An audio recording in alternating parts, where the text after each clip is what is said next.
Bueno, aparte no sé si nos conocéis, bueno, aparte somos el grupo de usuarios de Azure, ¿vale? No sé, los que nos conozcáis, casi siempre hemos hecho los meetups en micro, en la parte en Pozuelo de Alarcón, ¿vale? Pero hoy estamos a ver si hacemos el meetup aquí en Live Ray, ¿vale? Y bueno, la idea es un poco este año enfocar un poco de las tecnologías que tenemos, pues abarcar aparte del tema de Azure, pues sobre todo centrar un poco también en lo nuevo que está rondando un poco con micro, que son temas de inteligencia artificial, ¿vale? Y aprovechando eso, pues bueno, y de que va a cambiar un poco el ecosistema que van a tener de Azure con respecto a Machine Learning, pues yo creo que era buen momento también para enseñar un poco qué son las nuevas cosas que han salido, bueno, y aparte lo que queda por venir, ¿vale? Bueno, el objetivo un poco aparte de presentarme quién soy, bueno, los que no me conozcáis, soy Rodrigo Cabello, trabajo en Plain Concept como software engineer, ¿vale? Y actualmente, pues bueno, estoy bastante centrado en temas de inteligencia artificial y sobre todo en deep learning, ¿vale? Entonces un poco es comentaros, pues, las cosas ya que hemos probado, la experiencia que hemos tenido en el desarrollo de algunas cosas y las herramientas que estamos utilizando o cuáles vamos a utilizar en un futuro, ¿vale? Que es un poco la idea. Para los que no conozcáis un poquito, bueno, ¿cuántos de aquí tenéis nociones de deep learning? Vale. Y un poco de, bueno, ¿y de machine learning? ¿Ya no es de machine learning tenéis alguna? ¿O ya está? También, bueno, vale, perfecto. Bueno, pues siempre, aparte que suelo hablar de estos temas, siempre suelo hacer una breve introducción, por lo menos explicar un poquito cuál es la teoría para que luego veamos los ejemplos o los modelos que vamos a construir, por lo menos que tengáis claro qué están haciendo o más o menos un poco cuál es el objetivo o qué es lo que van a hacer. Bueno, al principio veremos un repaso de las redes neuronales, veremos las redes neuronales convolucionales, ¿vale? Que es lo que ha sido hoy en día más la revolución un poco en lo que es a la detección y clasificación de imágenes, en este caso. Luego veremos cómo ir mejorando el aprendizaje con algunas técnicas también y con algunas capas que también nos definen. Luego veremos la Azure Machine Learning Experimentation Service, ¿vale? Esta parte es nueva, relativamente es un poco la sacaron a finales del año pasado. Está todavía algunas cosas en preview. Veremos el Workbench, que es la herramienta que tiene en desarrollo para el escritorio, el servicio ML Experimentation y luego una demo de CNTK con Python, ¿vale? Casi la mayoría de ejemplos que vais a ver a día de hoy todavía en Deep Learning, casi todos están bajo el lenguaje de programación de Python, aunque sea la parte de micro o demás, y distintos también luego lo que la gente suele utilizar es distintos frameworks de Deep Learning para el desarrollo. Está TensorFlow, Cognitive Toolkit, que es el de micro, puede ser también pues Keras, está también Python, o sea, hay muchísimos de ellos, ¿vale? La idea también ahora, luego quiero comentaros un poco lo nuevo, es que también han abierto una API CNTK para César, ¿vale? Para que también los que seáis desarrolladores de César os dé un poco urticaria Python, ¿vale? No queráis utilizar ese lenguaje dinámico porque os da miedo declarar las cosas, tenéis que ser tipado todo, pues que podáis utilizarlo y os sintáis a gusto y cómodo, ¿vale? Luego también introduciremos un poco la clase Tensor, ¿vale? Que también es nueva, la sacaron este año, que al final os va a poder almacenar toda esa información de datos que tenemos en batch y demás y permitir hacer operaciones con ellos. Y luego veremos un ejemplito en el clasificador de Cifar 10, ¿vale? Bueno, un poquito del tema de Deep Learning. ¿Dónde nos encontramos actualmente? Como sabéis, Deep Learning pertenece a la rama de inteligencia artificial, ¿vale? Aparte de muchísimas otras cosas que tiene la parte de inteligencia artificial, como es de planificación, por ejemplo, o pueden llegar a ser también pues algunos sistemas expertos. También la encontramos aquí en este punto dentro del apartado de Deep Learning, pero dentro a su vez del apartado de Machine Learning, ¿vale? Al final es lo que forma parte. Deep Learning también es Machine Learning, ¿vale? ¿De acuerdo? Están metidos todos. Lo que se han hecho ahora, las redes neuronales y la capacidad que tienen con las capas densas y las n capas densas que se han ido añadiendo, que ahora veremos, es por lo que se le puso el término de deep, ¿vale? En este caso. Y a día de hoy se están empezando a explotar más gracias a la computación que tenemos, porque esto existe desde hace muchísimos años. Pues aquí, aunque ponga de 2010, las primeras redes neuronales o las redes convolucionales datan del 80, algunos al primer algoritmo. ¿Qué pasa? Que las ejecuciones que se podían hacer eran todas con CPU. Y ahora hoy en día estamos explotando las GPUs para hacer todas estas ejecuciones y por lo tanto las ejecuciones que antes tardaban 1 mes, 2 meses, 3 meses en terminarse, pues ahora pueden tardar semanas, algunas que tengamos. Entonces por eso también se ha puesto un poco en auge, también con Nvidia por su parte, con CUDA 9 y demás, ayudando un poco para utilizar esa parte de la GPU para realizar ciertas operaciones, nos van a dar esa rapidez para que podamos entrenar nuestros modelos. Bueno, ¿de dónde viene un poquito el término? Es lo que comentaba. La parte de... ¿Tendríais al principio la primera parte? a la izquierda es una red neuronal muy sencillita, ¿vale? Sería solo una capa densa, en ese caso en concreto. Y luego aquí tendríais en este caso una red neuronal pues profunda, ¿vale? Que tendríais distintas capas, ¿vale? A partir de ese ámbito, ¿vale? Entonces, ahora mismo, pues, la parte que había de Machine Learning se cargaba tanto de la extracción de características, la parte que había antes de que existían también redes neuronales convolucionadas y demás, y luego de la clasificación. ¿Qué pasa? Que ahora las redes neuronales convolucionadas van a ser capaces de sacar esas características de la imagen, es decir, esos filtros, esas semejanzas que pueda haber, y luego además hacer la parte también de clasificación de las mismas, ¿vale? Entonces es hoy en día también lo que es una parte pues un poco de revolución cuando la han sacado, de que directamente no tuvieran que definirse esos filtros y nada aplicar dentro de las imágenes, sino que la misma red convolucional va aprendiendo esos filtros conforme a las imágenes que le vamos pasando y es capaz de extraer las características importantes o relevantes para saber pues si es un gato, si es un barco o si es un perro lo que estoy queriendo clasificar o lo que muestra en la imagen, ¿vale? Si nos fijamos, por ejemplo, en una neurona en concreto, ¿vale? Al final es como cuando vosotros es una función lineal, ¿vale? Si la aislamos en total, ¿vale? Y hacemos el concepto de perceptrón que conocíamos de todo de primera hora, ¿vale? Al final son una serie de entradas, ¿vale? Se multiplicará por unos pesos y luego tendremos una función de activación, ¿vale? Y aquí estará definida lo que es nuestra función lineal con el bias, ¿vale? Que al final es el intercept que da en la recta. Entonces al final eso es lo que si aisláramos una neurona, ¿vale? Es lo que contendría dentro sería eso. ¿Qué pasa si ahora pues ya ponemos todos? Pues al final imaginaos la cantidad de pesos que puede haber, la cantidad de cálculos y ya empieza todo un poco a ser un poco más complejo y complicado para sacar pues ciertas operaciones, ciertas necesidades nuestras, ¿vale? Entonces, ¿de dónde estamos también? En las redes neuronales convolucionales, que es lo que he ido comentando. ¿Cuál sería la característica? Fijaos, tenemos ahí una imagen, pues en este caso un coche, ¿vale? Y luego podríamos aplicar una capa de convolución, ¿de acuerdo? Que empezaría a extraer esas features, esas características de la imagen. Ahora vamos a ver un ejemplo en más detalle de cada uno de ellos. Luego podríamos aplicar una capa de pooling, que se queda todavía con las características más relevantes, hasta llegar a una serie de capas densas, como la que habéis visto, y luego llegar a una capa de clasificación softmax, ¿vale? Todo esto lo vamos a ir, ahora lo que vamos a ir explicando en detalle son cada una de ellas, por dónde va pasando. Cuando nosotros vamos viendo pues una red neuronal de qué está compuesto para hacer una clasificación de imágenes, ¿vale? Para que podamos entender más o menos un poco los conceptos que se están aplicando. De hecho, muchas veces en la parte de imágenes, nos creemos que, bueno, cuando empezamos muchas veces a extraer esas características de la imagen y demás, es un proceso bastante pesado y tedioso, lo que es para la convolución en sacarlo, y es lo que vamos a ahorrarnos ese tiempo de cómputo si lo hacemos en este caso con una GPU, ¿vale? Que es el objetivo también de mostrarlo en el ejemplo. Entonces, fijaos, imaginaos en el caso de una convolución, ¿vale?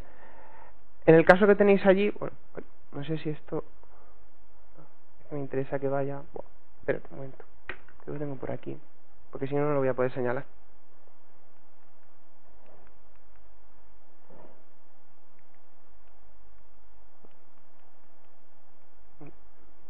Bueno, ha decidido de nuevo. Me cojo y lo muevo aquí, no os preocupéis.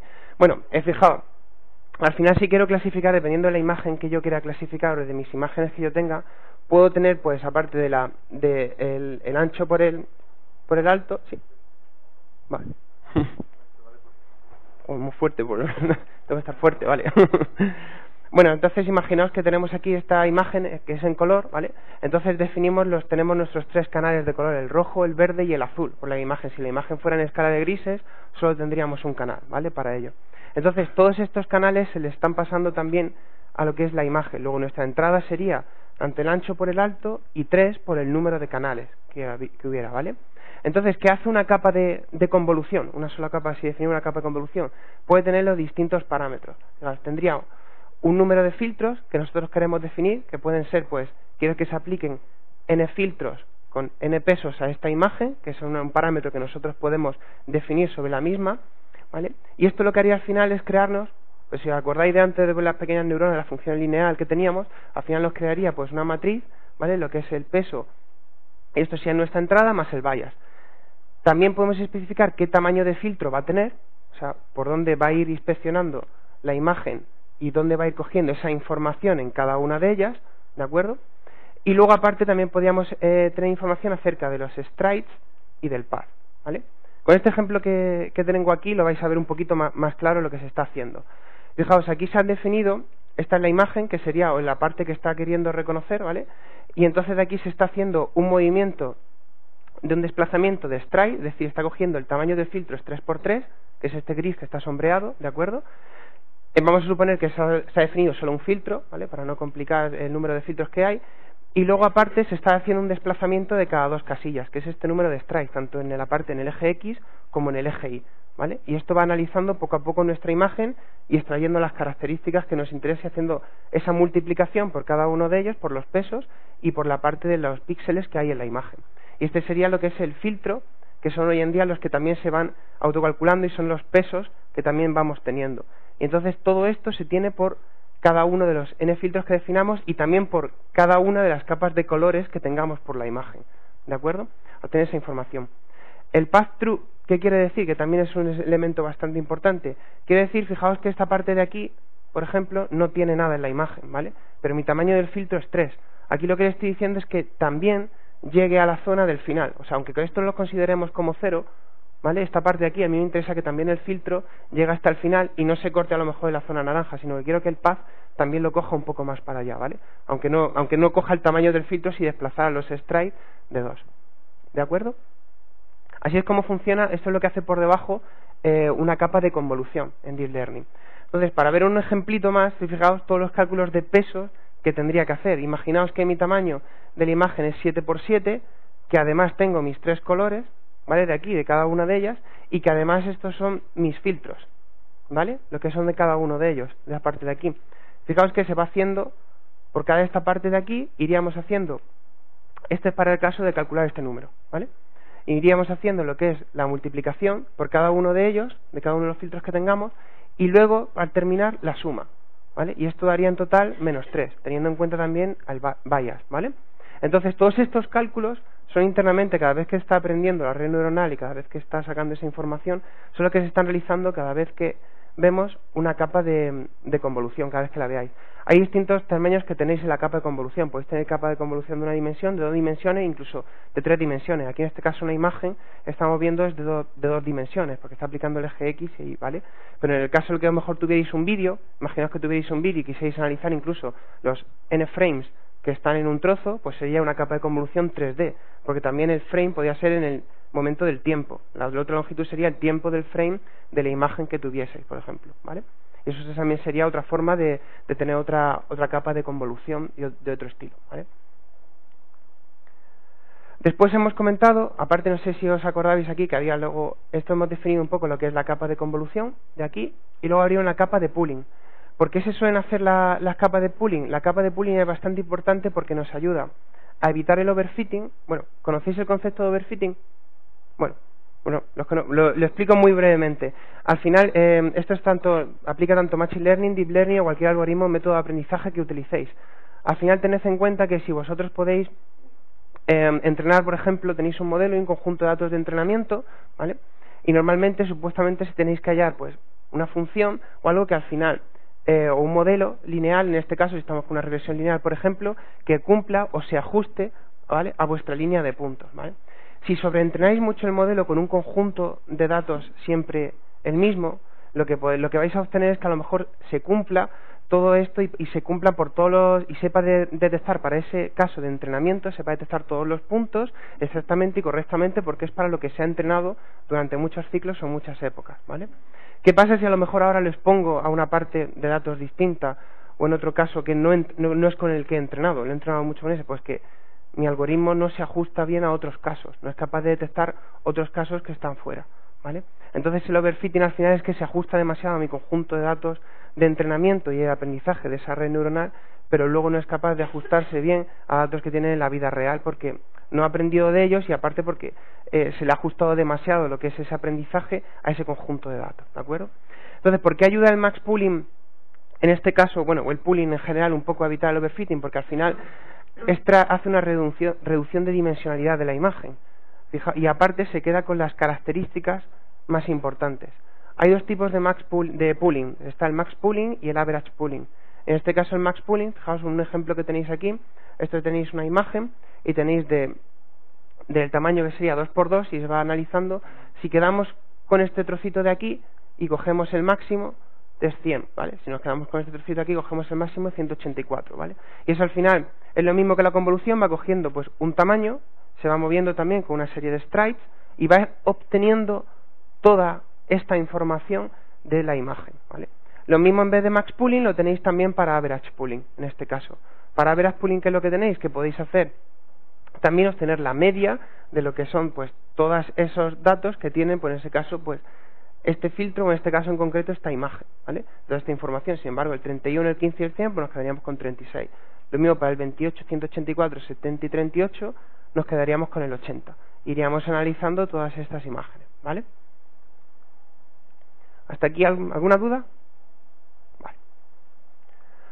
Bueno, ¿por qué es importante también otra parte que la reducción de dimensionalidad? Esto se me ha olvidado comentarlo, porque al final fijaos que también estáis reduciendo el número de parámetros, por tanto el cómputo, pues también el coste del cómputo que tenéis es menor en este caso, porque si hicierais por ejemplo muchísimas capas de convolución que ninguna redujese y tampoco se quedara con las características importantes de la imagen, porque también no todas son importantes, a lo mejor cuando estás analizando cierta imagen, a lo mejor luego se fijan en las aristas o se fijan en ciertas cosas que a lo mejor a ellos le ayudan a las redes neuronales para hacer la clasificación en sí, y no les interesa pues toda la información relevante que pueda haber, toda información que no le interese en este caso la imagen. Por eso fijaos que muchas veces es importante, si tenéis una imagen de 224 por 124, quedaros con la mitad casi de la imagen, pues es bastante importante para que luego pueda capaz de hacer el cómputo sea menor en este caso, ¿de acuerdo?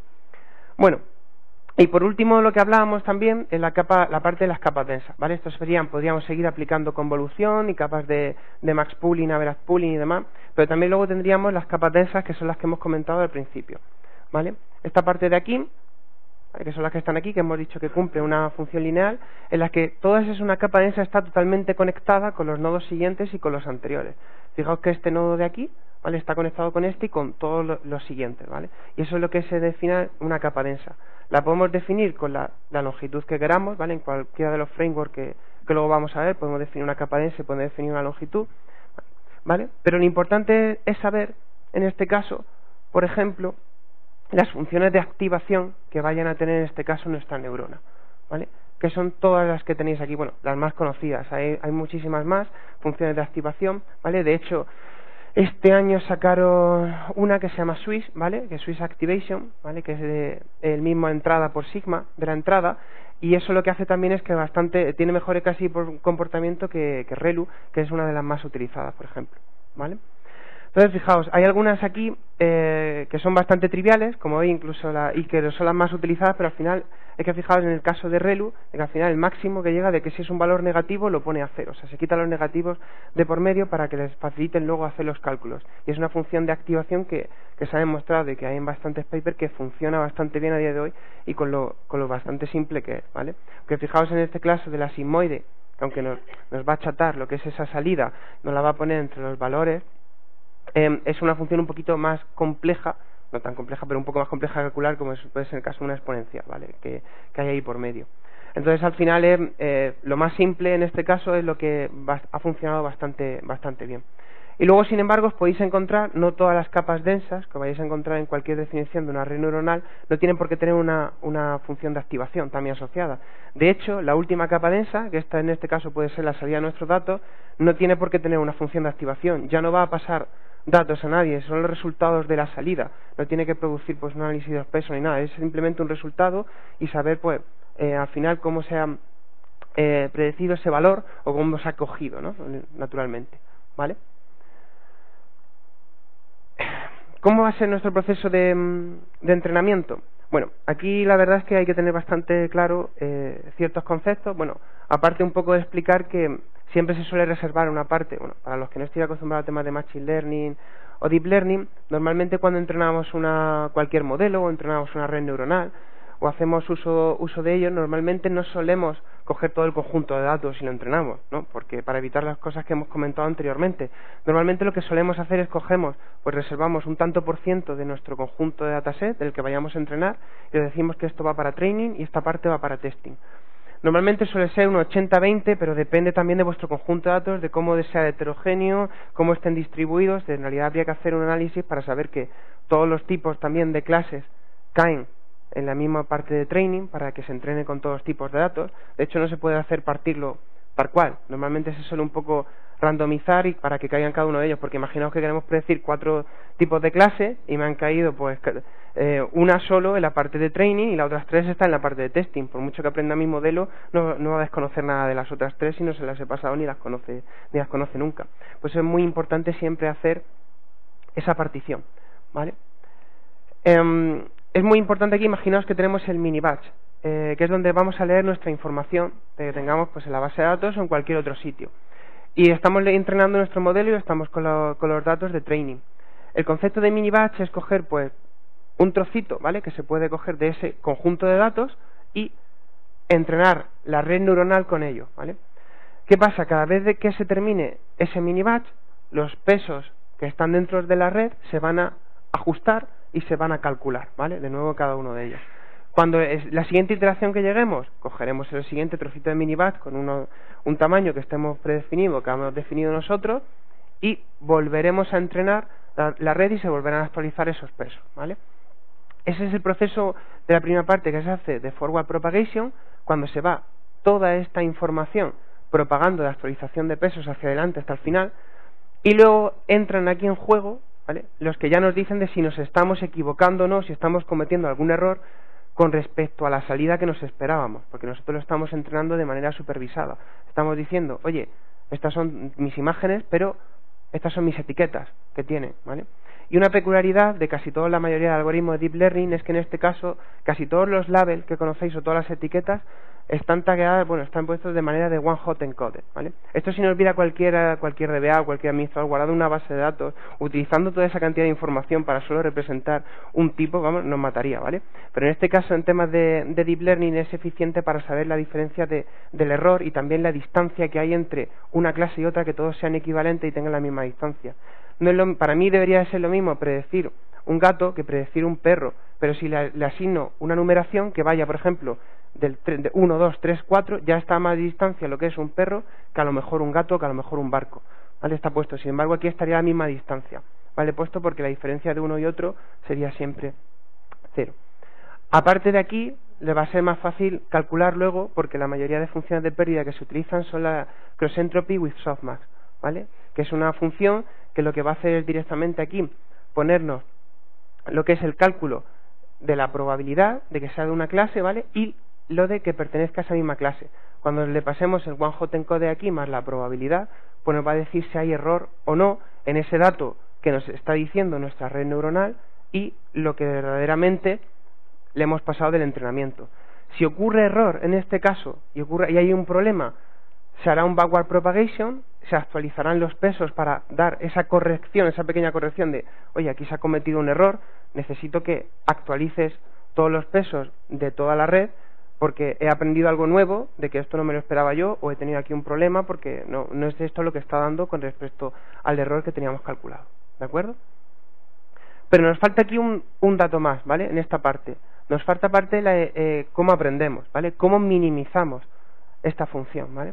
Suelen haber muchísimos métodos de aprendizaje o de minimización. Uno de ellos es más conocido, el Stochastic Gradient Descent, ¿vale? Que lo veréis en la mayoría de los papers o demás.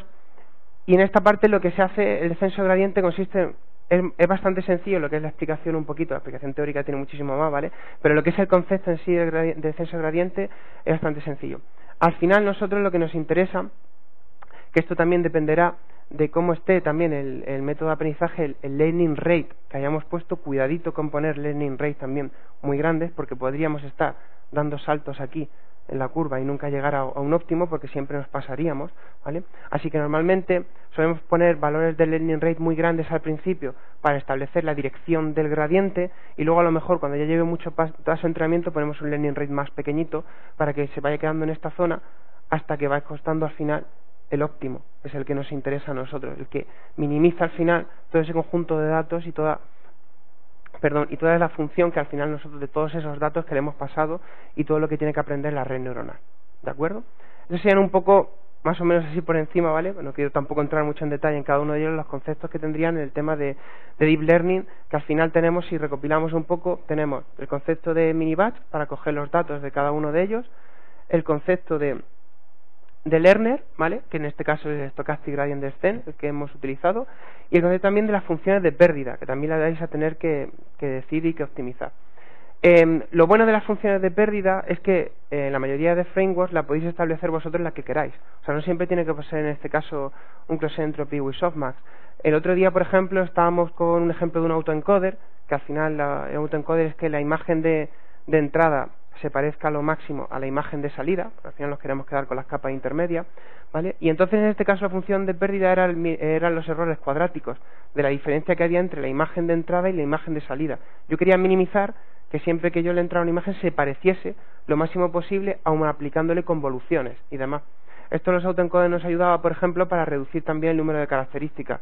Si yo le paso una imagen de 1024 por 1024, voy aplicando convolución, max pooling y demás, pero quiero que mi imagen de entrada se parezca lo máximo a la imagen de salida, dejo luego el mismo número también, la salida es el mismo que la entrada, puedo hacer que extraiga las capas de convolución, las características más importantes de la imagen, para yo reducir la dimensionalidad de la misma y utilizarlo por ejemplo para un algoritmo de clasificación, ¿vale? Simplemente tirando de antes tenía 1024 la imagen y a lo mejor me quedo con 300 por 300 la característica. Entonces las funciones de pérdida normalmente las solemos definir dependiendo del problema. Siempre para ejemplos de clasificación os vais a encontrar cross entropy with softmax también y la de clasificación de error para saber la diferencia que hay entre lo que es la entrada, lo que dijo la red neuronal y lo que verdaderamente está llegando en el conjunto de datos. ¿De acuerdo? ¿Hasta aquí dudas? ¿Bien? Bueno, si no luego comentamos. Bueno, la parte de... Bueno, no sé si conocéis, ¿habéis trabajado alguna vez con CNTK alguien? ¿No? ¿Sí? ¿Y con algún framework de Deep Learning aparte de CNTK? ¿TensorFlow? ¿También? Vale. Bueno, TensorFlow a día de hoy es el más conocido, ¿vale? No es de los primeros que se sacó, ¿vale? Aunque, porque esta versión empezaron a hacerla de Microsoft en el año 2013, ¿vale? Toda esta parte, pero sin embargo sí es el que tiene más comunidad y el que está más aceptado por la mayoría de la gente y el que tiene más compatibilidad con la serie y estándares con otras compañías y aparte con otros software que se han desarrollado.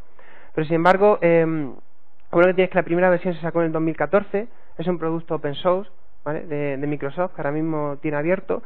Y bueno, lo bueno también que tiene una versión, está todo abierto y es de código libre, pero es una versión que es el 1-bit Stochastic Gradient Descent, ¿vale? Que esa versión es de Microsoft exclusivamente porque utiliza un algoritmo de optimización del descenso de gradiente que es propio suyo, entonces esa es la única que no han liberado, ¿vale? Ese cálculo y cómo se realiza. Los demás está todo liberado, ¿vale? Bueno, la podemos utilizar y demás, y la licencia, solo que la licencia es de otro tipo distinta, ¿vale? La del 1-bit Stochastic Gradient Descent. Entonces tiene también el código es en C++, ¿vale? Solo que en este caso han hecho bindings para César, para Java y para bueno, el Java está experimental y para Python. El Java está todavía en desarrollo. Si os metéis en este caso en el GitHub de CNTK vais a ver todavía que el de Java está en desarrollo, que todavía pues les queda bastante trabajo por hacer ahí, ¿vale? Nos va a permitir también el uso de múltiples CPUs y GPUs, ¿vale? Que es lo bueno, que al final podemos paralelizar nuestro proceso, ¿vale? Tiene bastantes algoritmos también y que nos va a dar toda esa información para poder, de hecho, utiliza aparte de MPI para hacer la sincronización entre los distintos nodos que tengamos y la ejecución de tareas en paralelo, y incluso los algoritmos que hay de Stochastic Gradient Descent y demás tienen varios para que trabajen en paralelo y puedan realizarse ese proceso de entrenamiento en paralelo que también a veces nos interesa muchísimo. O sea, imaginaos también en las típicas estas máquinas que están en Azure que tienen 4 GPUs, por ejemplo, que son las super tocha, ahí cuando ya estamos hablando de temas de a lo mejor aquí, en el ejemplo que voy a mostrar son 50.000 imágenes las que hay que entrenar, pero hemos llegado a veces a hacer casos en las que había que entrenar 1 millón de imágenes, 1 millón y pico. Entonces, el proceso puede durar muchísimo lo que tengamos que entrenar. Entonces, mejor preferimos tener, si podemos tener 4 GPU y las 4 entrenando en paralelo, pues muchísimo mejor, ¿no? Que tener en este caso una. Entonces, pues eso viene muy bien y la verdad es que CNTK está bastante bien optimizado para lo que es esta parte, para la parte de paralelo, entrenamiento en paralelo y el uso de GPU. La versión actual que hay ahora es la 2.4, ¿vale? Sacaron, de hecho, en esta versión sacaron soporte para CUDA 9, ¿vale? Por lo que yo lo estoy utilizando aquí en la Surface Book, ¿vale? Ahora veremos el ejemplo a ver si para ejecutarlo con la GPU que tiene, y ahora mismo pues la verdad es que va bastante bien, ¿vale? En ese sentido. No, eso es que permite el uso, no es algo específico. O sea, TensorFlow también lo tiene, pero está optimizado. Lo que son los algoritmos de paralelo, del aprendizaje en paralelo, están optimizados para el CNTK. O sea, en este caso los permite, ¿vale? Pero siempre los benchmark que hay de optimización y demás, CNTK tiene mejores puntos que TensorFlow en este aspecto, ¿vale? Luego, en la parte de, bueno, resultado va a dar en todo el mismo resultado, pero el proceso de coste y optimización va a ser más eficiente en este caso en CNTK, porque ya tuve una discusión con uno y dice, si al final da todo el mismo resultado, y dice, claro, todos los frameworks de learning tienen que dar el mismo resultado, si no tenemos un problema, ¿vale? Lo único es la eficiencia también, el cómputo y el coste que lleva también en la ejecución, y en este caso la memoria, que te puede ocupar un proceso de ejecución con cada uno de ellos, ¿vale? Esto sería un poco lo que es la arquitectura de CNTK, ¿vale? De lo que está compuesto. Estaría compuesto por el Execution Engine, ¿vale? Que sería, pues, si estamos utilizando la CPU o la GPU, hacer a esos device descriptors para saber qué vamos a utilizar cada uno de ellos.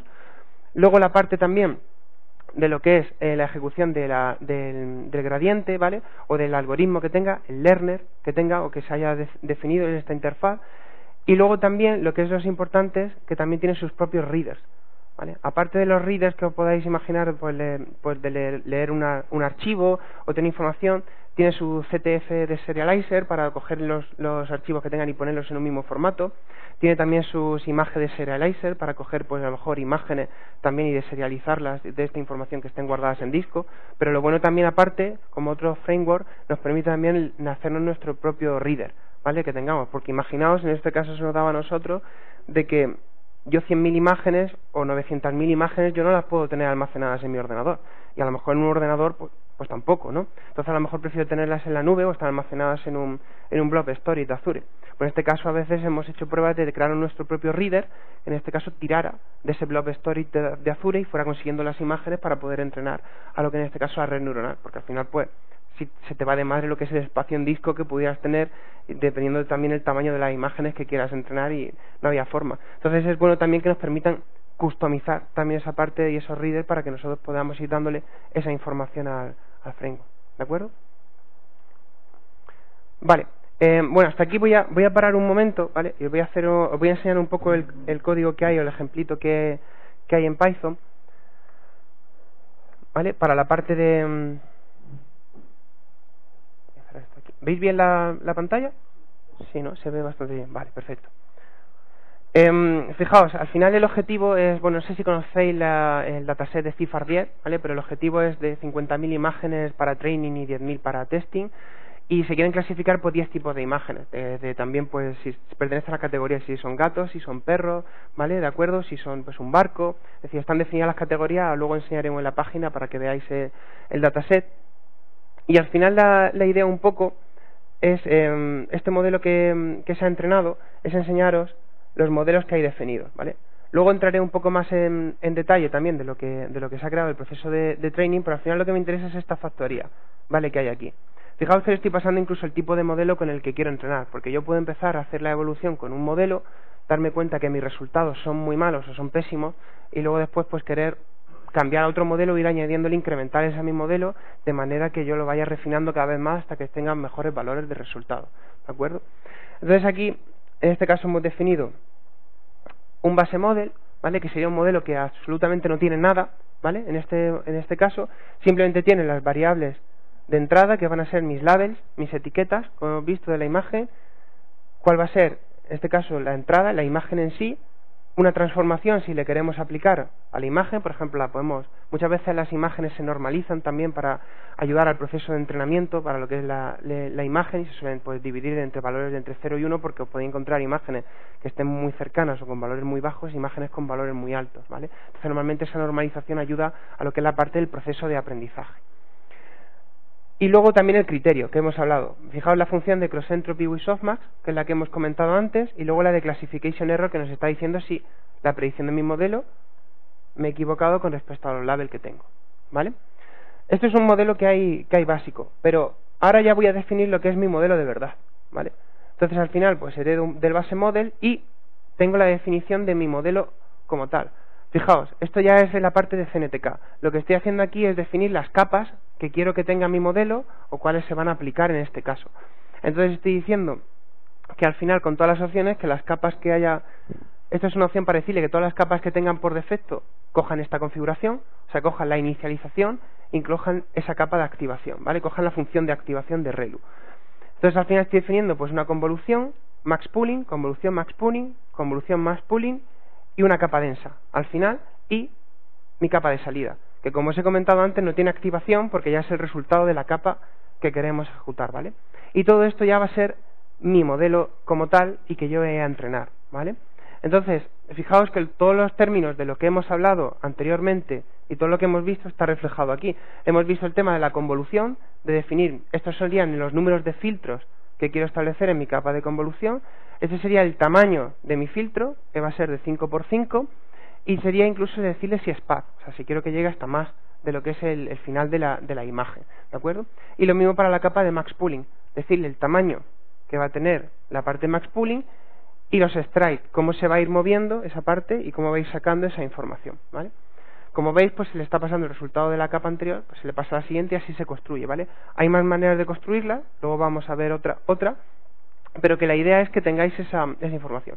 Y luego, por último, pues la capa densa pues tendrá del tamaño que haya definido mi conjunto de labels, mi conjunto de etiquetas, que será 10, tengo para definir 10, pues cojo ese shape y le digo, pues en una capa densa al final, pues de tamaño 10, para decirme qué probabilidad o en qué momento va a salir cada una de ellas, ¿vale? Con cada clase con qué probabilidad va a salir.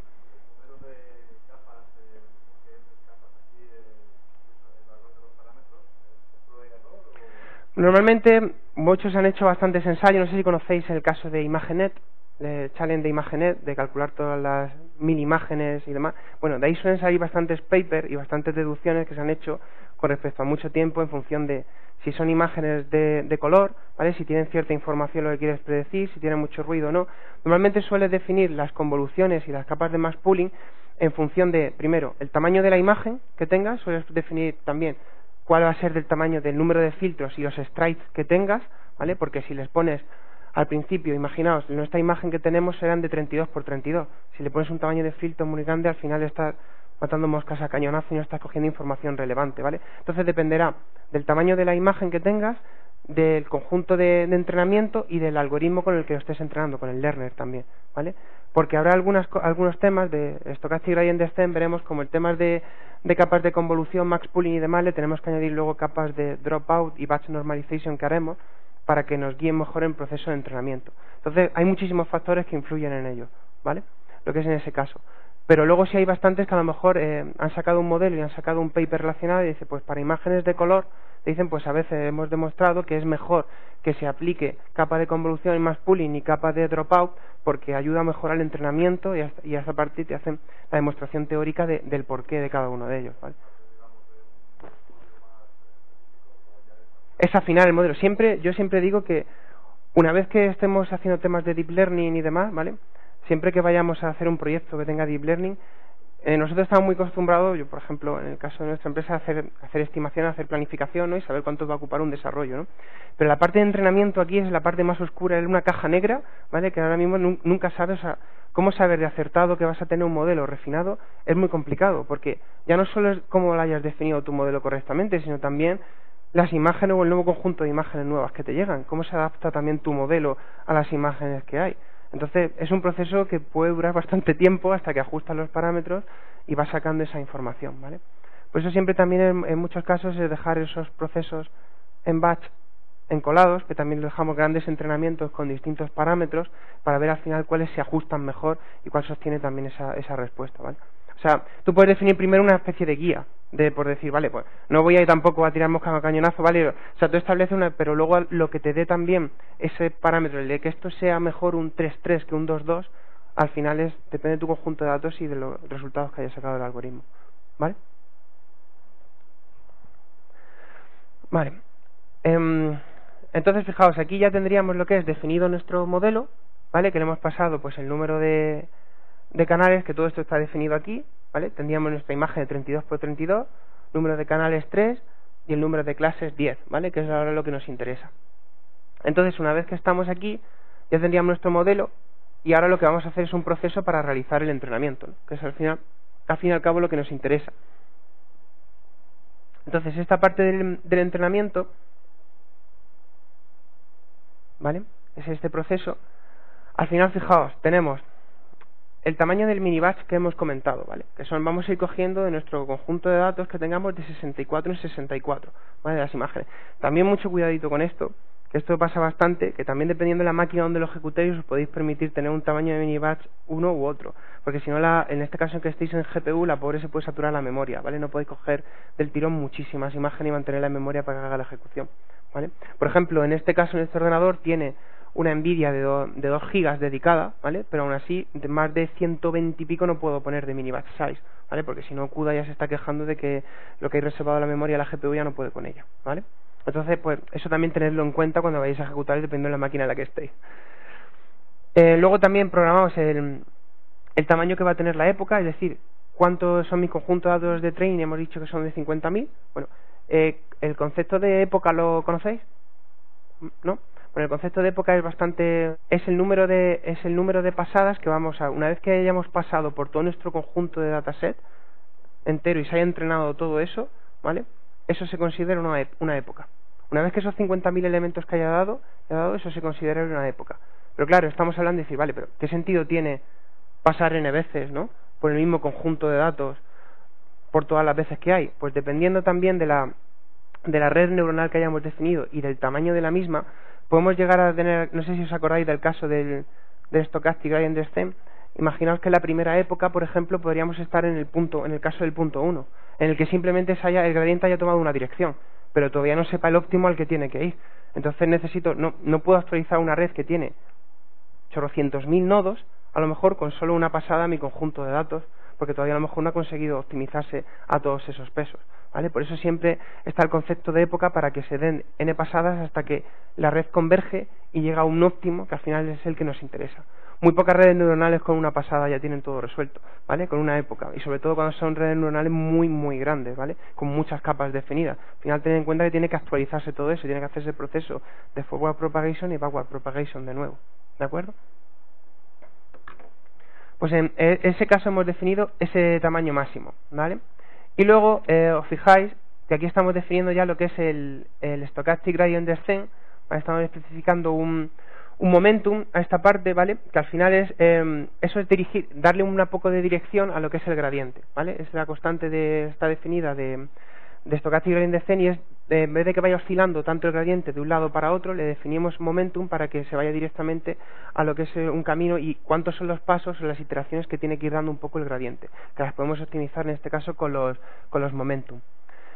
Entonces, como hemos visto, tenemos el learner, ¿vale? Que va a entrenarse con los parámetros del modelo que tenemos definido, el learning rate, que le podemos definir, fijaos, de esta manera, en vez de decirle, pues en las primeras 10 épocas eres 001, en las siguientes 10 épocas eres 003, y en las siguientes ya, pues eres hasta el final es 0001, porque tampoco quiero que te pase, ¿vale? Es un error poner aquí a lo mejor valores muy altos al final del proceso del algoritmo, ¿vale? Porque si no se os va a ir y no se va a encontrar al final el óptimo que interesa, ¿de acuerdo? Al principio si os podéis permitir un poco de poner valores un poquito más grandes, ¿de acuerdo? Y luego esta parte de aquí, fijaos, vais a tener el criterio, que es el que hemos hablado, que es el cross entropy, ¿vale? Y el with softmax, el que la función de pérdida y error, ¿vale? Que es lo que nos interesa aquí. Esta es la parte de obtener del reader, definir la definición de están mis features y mis labels, ¿vale? A qué parámetros de entrada tienen que ir, van a ir a mi input del modelo y a mi label del modelo, cada vez que se vayan leyendo del mini batch, ¿vale? Y empezaría lo que es el proceso de entrenamiento, aquí en esta parte de aquí. Que sería, al final lo que nos interesa es llegar hasta que, en todas las épocas de que hayan definido, ¿vale? Como tenemos el tamaño de época en el que hay, le podemos especificar incluso por parámetros las épocas, porque quiero que dé 10 vueltas con 50.000 elementos, que para mí es el tamaño de lo que es mi dataset, ¿vale? Que eso se lo especificamos en los parámetros aquí de entrada, ¿vale? Que es el número máximo de épocas que queramos que tiene la ejecución de nuestro algoritmo.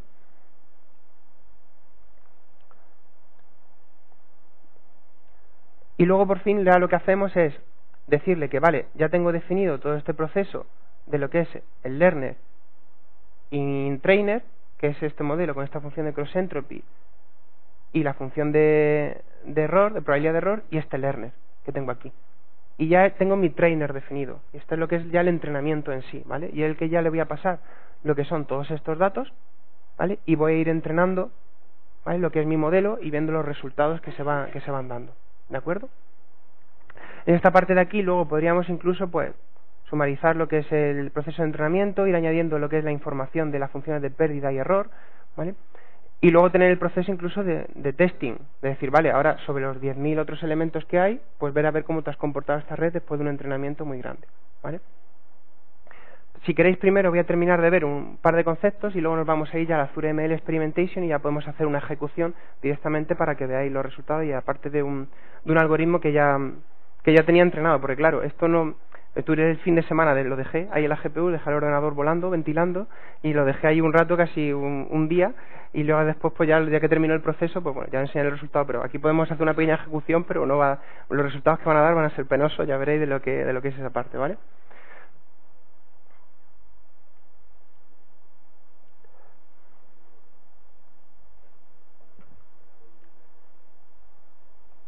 Vale.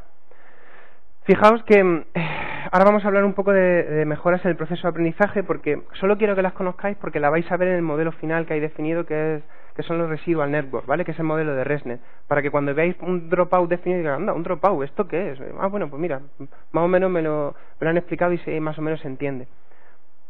Fijaos, al final el proceso de dropout es bastante sencillo. Incluso en tener capas, la capa de entrada, ¿vale? Capas ocultas, y podemos tener una capa de dropout, en la que les podemos especificar incluso, ¿vale? Qué tasa de porcentaje queremos quitar de nodos o desactivar.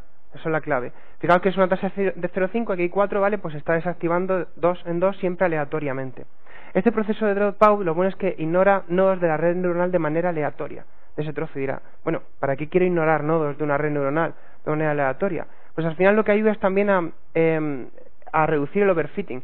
¿Por qué? Porque a lo mejor estoy centrando en que a lo mejor ciertas características que están yendo por esta neurona, a lo mejor me son importantes que las hagan por esta, porque estoy aprendiendo trozos de la imagen que puedan ser más importantes o esta neurona tiene un peso más importante aquí. Si los voy alternando, estas capas de dropout, estas probabilidades, y voy haciendo, lo que voy haciendo es que mis neuronas no se duerman, por decirlo en algún sentido, y que las características más relevantes que le vienen de las capas de encima las aprendan. ¿De acuerdo? Entonces, por lo que estoy es simplemente, esto se aplica solo en el proceso de entrenamiento. En el proceso de entrenamiento, porque en el proceso ya una vez de testing ya no tiene sentido, ¿vale? Es el 100% de la red con lo que se aplica. Pero aquí, simplemente voy desactivando neuronas de manera aleatoria, ¿vale? Para que se incida más ese cálculo de los pesos también en otras neuronas o en otra información que pueda venir anteriormente, ¿vale? En esto consiste simplemente el proceso de lo que es dropout en sí. Luego viene el proceso de batch normalization, puede ser un poquito más complejo de entender, pero digamos que nosotros tenemos pues un conjunto aquí de gatetes negros, ¿vale? Eso es lo que queremos predecir, ¿vale? Y tenemos pues un tipo de clase, ¿vale? La salida de 0 si son gatos o 1 pues si son pájaros, ¿vale? En este caso son todos muy negros, ¿vale? Hemos puesto todo negro y hemos entrenado o hemos ido haciendo nuestros datos así con esta variable de salida. Y ahora fijaos que de repente pues nos llegan pues gaticos de colores y pajaritos de colores, ¿vale? A nuestra maravillosa red neuronal. Claro, digamos, bueno, aunque yo esté entrenando, mi red neuronal se va a volver loca, ¿vale? De esta distribución, esta gama de colores, este salto que hay de distribuido, ¿vale? De cómo están distribuidos los valores de cada imagen. Entonces, necesito algún proceso que más o menos los normalice o me ayude en la parte del entrenamiento, porque si no mi red va a estar entrenando constantemente y va a tardar muchísima diferencia de imágenes y muchísima gama de colores. El proceso de batch normalization se suele aplicar también siempre que estemos a lo mejor con imágenes muy distintas, muy heterogéneas, con muchos colores también, hay de todo un poco. En el caso que ganó el de ImageNet, que fue en el caso de ResNet, que es el que os voy a enseñar, tenía un proceso de batch normalization, ¿vale? Porque había casi 1000 tipos de imágenes de todo tipo, que podría haber, muy distintas y de muchísima gama. Entonces al final, fijaos, esto es lo que se conoce como el concepto de covariate shift, ¿vale? Esto al final es la clave de que si estoy adaptando lo que es mi red o está entrenando para lo que son esta parte de tipo de características, ¿vale? Y estoy aprendiendo ya un learner y estoy ya trazando una función que podría ser, me llegan distintas funciones de distintas imágenes, de distintas características y demás, tened en cuenta que esto también, o sea, va a hacer que la parte de I que yo prediga y los pesos también varíen y cambien, ¿vale? Por lo que tanto, también va a ser dependiente de los valores que entren en la entrada, ¿vale? Entonces, para ayudar a este proceso se hace el proceso de batch normalization, ¿vale? Consiste en una capa de normalización que se suelen poner normalmente debajo de las capas de de convolución, ¿vale? Y antes de las capas de lo que son de activación, que se pueden definir. Y lo que vamos a hacer es iterar sobre cada una de las acciones, sobre un mini batch en concreto que entra, pues eso es el concepto de batch normalization, porque es sobre el batch que está entrando, sobre lo que se está ejecutando en ese momento. Nos va a ayudar a reducir el problema del covariate shift, y esto lo que hace al final es normalizar nuestros datos. ¿Y cómo nos normaliza? Pues al final nos interesa que se queden nuestros datos con media cero, ¿vale? Y en este caso perdón, y la varianza 1. Entonces en este caso lo que hacemos es coger el valor de entrada, restarlo por la media, ¿vale? Y partirlo por lo que son su desviación típica. Con eso conseguimos normalizar todos nuestros datos de manera que cumplan en ese caso la media 0, ¿vale? Y la varianza sea 1. ¿De acuerdo? Entonces este es un proceso que se suele utilizar bastante, pero además tenemos dos variables a aprender aquí, ¿vale? Que son estos valores que estáis viendo aquí, ¿vale? Que son, entonces, estos valores de aquí, que son beta, nos va a ayudar aquí a que ese proceso no tenga por qué ser exactamente lo que es media 0, ¿vale? Y también y varianza 1, sino que nos va a dar también información de que esos parámetros se vayan aprendiendo también en nuestra red, por lo tanto no tengan que ser el mismo lo que es para todo y se vaya yendo en función de cada capa y cada uno vaya teniendo esa información. ¿De acuerdo? Vale, vamos a enseñar ahora los siguientes modelos que había definido. Y ya pasamos al Experimentation Service y a hacer una ejecución. Fijaos que aquí en esta parte, lo que os he comentado, podíamos definir aparte la convolución, el max pooling y todo lo que había. Fijaos que ya podemos, en vez de tener que estar poniéndolos todo el rato, nos traen también helper para que podamos poner pues un bucle y definir n capas de convolución, ¿vale? Y también lo que podemos añadir es aquí en este caso una capa de dropout. Fijaos las capas de dropout que son muy sencillitas con el helper de Deep Learning los podéis especificar muy fácilmente. Podéis especificar que incluso pues quiero una tasa de probabilidad de 0,25 sobre esta capa del dropout. O incluso quiero hacer sobre ese rango, sobre ese axis de valores, ¿vale? Que quiero hacer un proceso de batch normalization. Pues también lo podríais definir todos esos helpers y lo podríamos recorrer debajo de la parte de convolución, pues podríamos colocarlo aquí. Pues si quisiéramos podríamos poner pues c. El método self, podríamos añadir add y podríamos hacer un proceso pues de batch normalization, ¿vale? Sobre el eje 1, ¿vale? Toda esta información la podríamos ir añadiendo, ¿vale? Y sería factible para lo que son nuestras redes, ¿vale? O sea que directamente así, aquí lo que queréis ver es que tenéis todas las implementaciones que ya están a día de hoy, o todos los ensayos que se han hecho en la mayoría de los papers, o las cosas que demuestran están en la mayoría de frameworks de Deep Learning y están todos ya implementados, ¿vale? Porque todas estas cosas existían mucho antes casi que los frameworks propios de Deep Learning, todos estos procesos, ¿vale? Pasa que con el paso del tiempo se han ido dando cuenta y han ido añadiéndolos pues cada vez más, o tener estos helpers para que sean fácilmente reutilizables y se puedan añadir, ¿vale? En esta parte. ¿De acuerdo? Entonces, si queréis, lo que voy a hacer ahora es realizar un proceso bueno, ya por curiosidad os quería enseñar los modelos previamente que había, que era de AlexNet. Fijaos que estos participaron en el ImageNet, ¿vale? Que son que había definido, ¿vale? Que es en este caso de aquí, que tenían pues en este caso pues capas de convolución, max pooling, capas de convolución, max pooling, ¿vale? Luego varias capas de convolución, y luego una capa de max pooling, y luego las capas densas al final, y luego la clasificación de 1000 imágenes, que es el reto de ImageNet. Como veis, pues muchas veces digo, pues mira, pues dice, ¿por qué sirve lo de entrenar nuestros modelos, saberlo y tenerlos? Porque al final estos modelos que ya están preentrenados con ImageNet se utilizan muchísimo, los pesos que ya hay preentrenados, se utilizan muchísimo para coger toda esta información de capas y aplicarlos en otro caso a otras redes neuronales para hacerlas más completas. Ese proceso de aprendizaje que ya tienen hecho se suele utilizar como base para hacer nuevas redes neuronales incluso, que es el proceso de fine tuning, pero bueno, ahí ya tampoco quiero entrar mucho en detalle. Pero estas ya están publicadas todas y está en el proceso de AlexNet, es una de ellas, también en el caso de ResNet, que es con el que ganó en el 2015 de Microsoft Research, en el que hizo el proceso los dejó a todos, vamos, los barrió. En este caso obtuvo unos porcentajes muy altos de tasa de acierto. Y fijaos que es todos los modelos que hay, toda la implementación en sí que tiene y toda la información que tiene, ¿vale?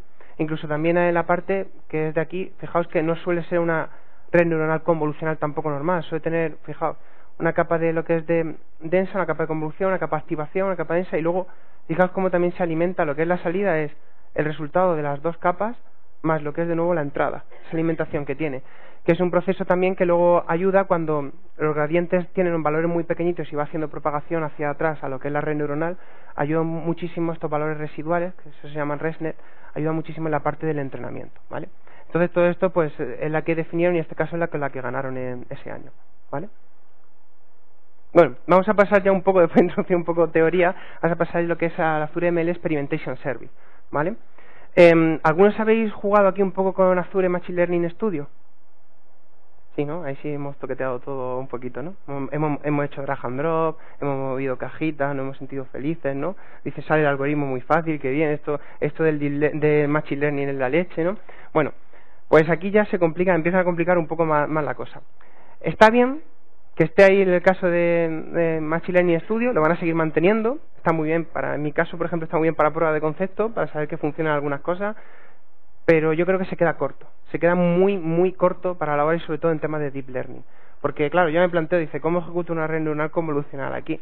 Plantea, dice, ¿puedo customizar mis funciones de pérdida de error? Sí, puedo añadir pequeños scripts, pero si es que ya ni siquiera están las redes neuronales convolucionales, da soporte ahí porque no tiene sentido. Al final esto es una herramienta visual de drag and drop y para hacer un par de cosas y un par de pruebas. Para una regresión lineal puede estar muy bien, porque la tenemos en un PySpark y las ponemos en un web service. Pero en este caso, cuando queremos hacer cosas más complejas y sobre todo customizarnos nosotros la parte del algoritmo, es cuando ya se queda muy corto.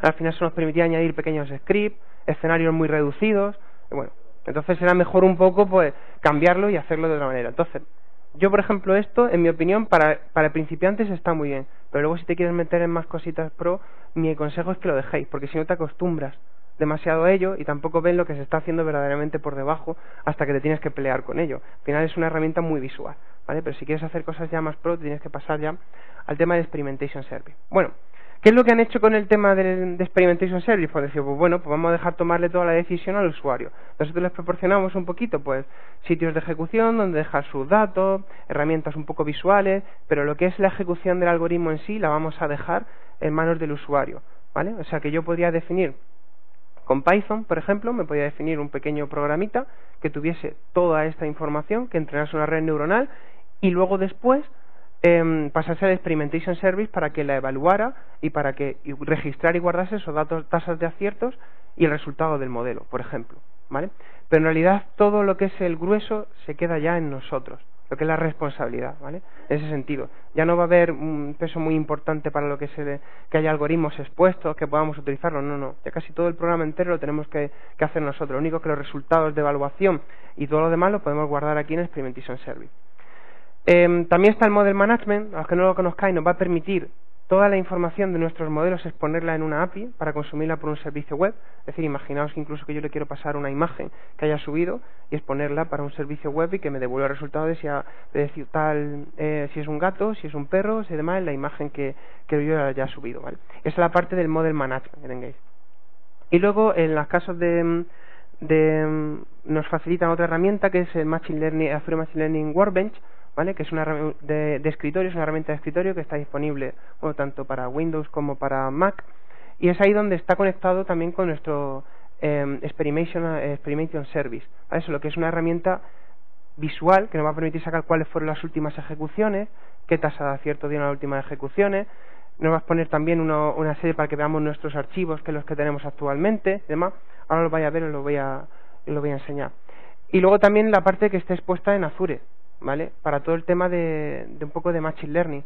Tenéis el tema de las máquinas virtuales, los Container Service con imágenes que podáis tener de Docker incluso, el uso de GPU, también toda esta parte, el uso de Data Science Virtual Machines, que también están, que son específicas, que son máquinas virtuales que vienen con una imagen específica para el tema de Data Science. Toda esta información también la tenéis actualmente.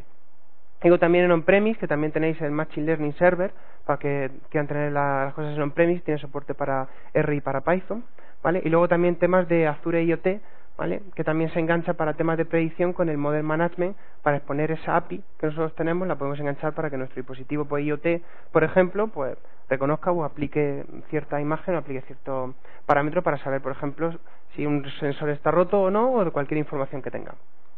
¿De acuerdo? Al final, hoy nos vamos a centrar un poquito solo en esta parte, en comentar un poco el Experimentation Service y enseñar el Workbench, ¿vale? Para que veáis esta herramienta a la que se utiliza, ¿vale?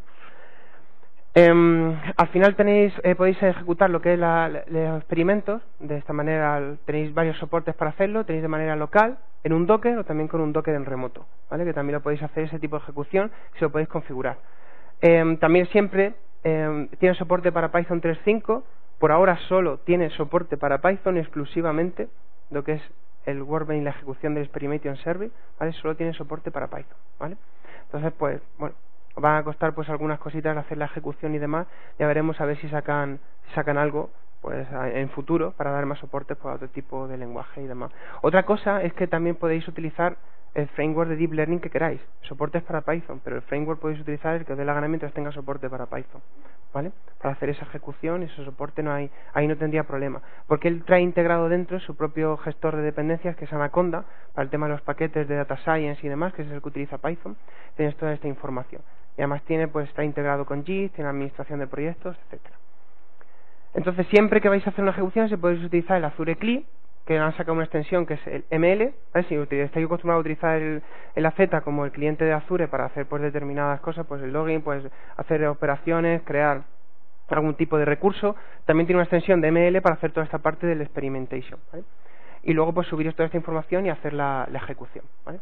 Si queréis, vamos a ver lo que es el Workbench y vamos a ver el ejemplo funcionando. ¿Vale? Esto sería lo que es el Workbench como tal, ¿vale? Fijaos que nosotros tenemos aquí definido, bueno, al principio tendríamos nuestro Experimentation Service, que lo tenemos que dar dado de alta. Simplemente os tenéis que ir a Azure, que es en este caso está ML Workspace, y os tenéis que dar de alta un nuevo Experimentation Service, y él luego ya os pedirá aquí, cuando estéis, las credenciales, y os dirá cuál queréis seleccionar del que hayáis definido directamente en Azure, ¿vale? El que hayáis creado. Luego podéis tener pues múltiples proyectos dentro del mismo Workspace, ¿vale? Que tendráis creados de ML. Entonces aquí podéis tener la información en este caso, en el que ejemplito que hemos visto de CIFAR, y fijaos que toda la información que tengo aquí, ¿vale? Todo el proyecto que tengo definido antes o el que os he enseñado en Visual Studio Code está definido aquí, ¿vale? Tiene la misma estructura y lo podría seguir viendo igual toda esa información. ¿Cuál es la diferencia? ¿Qué puedo ver aquí? En este caso de que también yo podría lanzar aquí pues una ejecución, no sé si os acordáis cómo estaban definidos, que teníamos aquí la información de la época, las capas y el modelo que se iba a ejecutar, ¿vale? Entonces, si yo, por ejemplo, digo de ejecutarlo con los valores por defecto que tendría, va a hacer directamente pues una época, ¿vale? Una capa y ese modelo, ¿vale? Entonces, aquí podríamos, si queremos ponerle pues, ¿vale? Y queremos ponerle pues a lo mejor que haga dos épocas, podemos ejecutar en local, ¿vale? Y podemos hacer esta ejecución sobre el punto de entrada. Eso está ahora mismo haciendo esa ejecución de ese proceso del main, ¿vale? Y nos va a dar, ya está, por ejemplo, ejecutándose. Fijaos esta información, aquí podéis ver en el driver log, ¿ves? Ya los procesos que se están realizando, ¿vale? Aquí están realizando pues la GPU que está viendo toda esa información. Por cierto, si se me abre,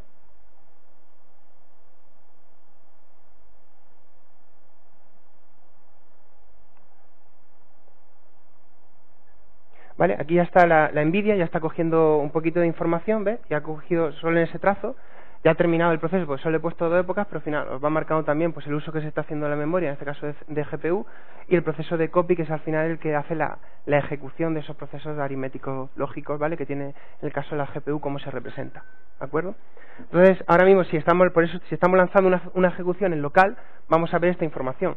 Métricas, ¿qué podemos guardar? Pues fijaos, bueno, la tasa ahora mismo de los resultados pues ha sido una barbaridad, como he dicho, solo han sido 2 épocas para una pedazo de red neuronal, que en este caso era ResNet, la que había establecido por defecto, luego lo es lógico y normal. Y fijaos, luego también podemos poner incluso las métricas. Una parte que tiene muy buena, lo que es el Azure ML Experimentation Service, es que nos proporciona, no sé si aquí lo habéis llegado a ver, nos proporciona un log donde podemos guardar esa información que tenemos de esta parte. Entonces podemos tener, fijaos, aquí definido un logger, ¿vale? Que en este caso es de Azure ML. Este registro se tiene que hacer esa parte así porque puede que estemos haciendo la ejecución en el contexto fuera del ML, ¿vale? Y estos solo paquetes solo están registrados dentro del Workbench, en el caso de Python, ¿vale? Que estés ejecutando dentro de un Workbench, podrás loguear, ¿vale? En este caso yo lo he puesto para que pueda seguir logueando, pero no haga nada lo que es el envío del login de información, ¿vale? Todo el envío del login se envía a un blob storage arriba, en Azure, que es en este caso para lo que necesitamos la cuenta del Experimentation Service, para que guarde toda esta información y la gestione, y se va haciendo de manera síncrona, ¿vale? De manera no es síncrona, de manera que pare nuestro proceso en ningún momento. Si siempre que yo envíe de hacer a la función obtener un logger y hacer un log con un key y un value de esa información, el proceso es asíncrono, ¿vale? Ya enviará la información y continúa el proceso en ejecución. Entonces aquí lo que hemos hecho en el proceso, no sé si acordado los valores de error que han aparecido, ahora puede tener a lo mejor es un poco más de sentido lo que se estaba haciendo aquí.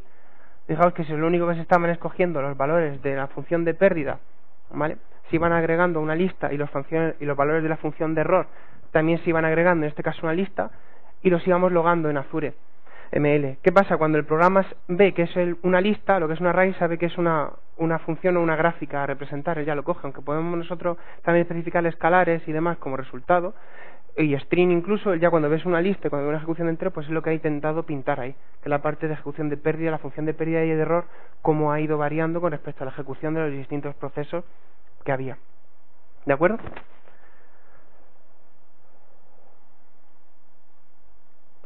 Vale, ahora voy a ver si puedo, si lo tengo activo, que creo que sí, sí.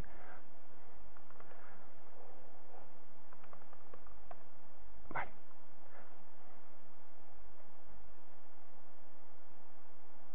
Vamos a intentar hacer de esta parte de aquí la misma ejecución que hemos hecho, ¿vale?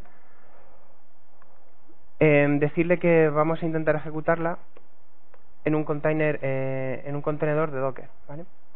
¿Por qué le podemos decir toda esta información del contenedor de Docker y demás? Tened en cuenta que aquí, si me deja esto ahora, se están especificando estos parámetros de configuración aquí. Nos está cogiendo de local compute y local run config los distintos que hay. Ahora mismo solo hay estos dos, pues ha detectado que es local y Docker. Si vemos la parte de computación, esto es para decirnos, pues si tenemos un directorio que está compartido, que es el que tenemos. Por cierto, dato curioso, esto nos pasó a nosotros en las primeras ejecuciones, aquí no podéis tener una información que ocupe más de 25 megas en el Experimentation Service, ¿vale? En sí. Entonces, bueno, lo que pasa que tenéis es que los datos que estén compartidos los podéis sacar a un directorio que esté compartido fuera, y él ya donde cogerá y hará esa lectura de datos. Pero lo que es en el Experimentation Service como tal son 28 megas en total, lo que permiten en esa ejecución. Ahora mismo, cuando esté ligado ahí a esta ejecución. Entonces, pues yo, por ejemplo, todas las partes de CIFAR, los datasets, las imágenes y demás, lo tuve que sacar a un directorio compartido, porque si no, no podía hacer esa ejecución y lectura de los gigas y picos que ocupaba toda esa información. Tened en cuenta también que este proceso va guardando, está asociado también con JIT, que también lo asocia directamente el Workbench. Y si os vais, por ejemplo,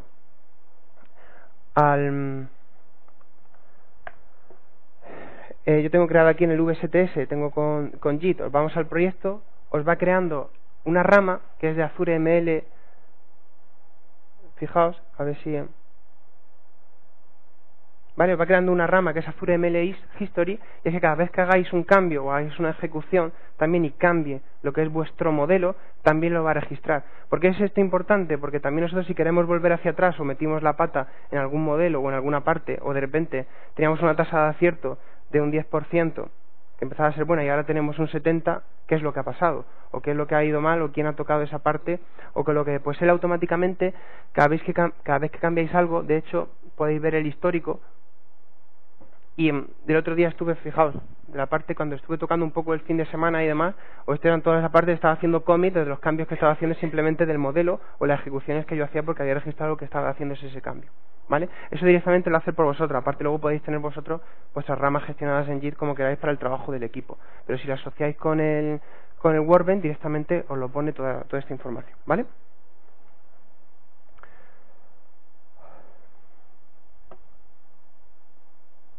Vale, vamos a ver si...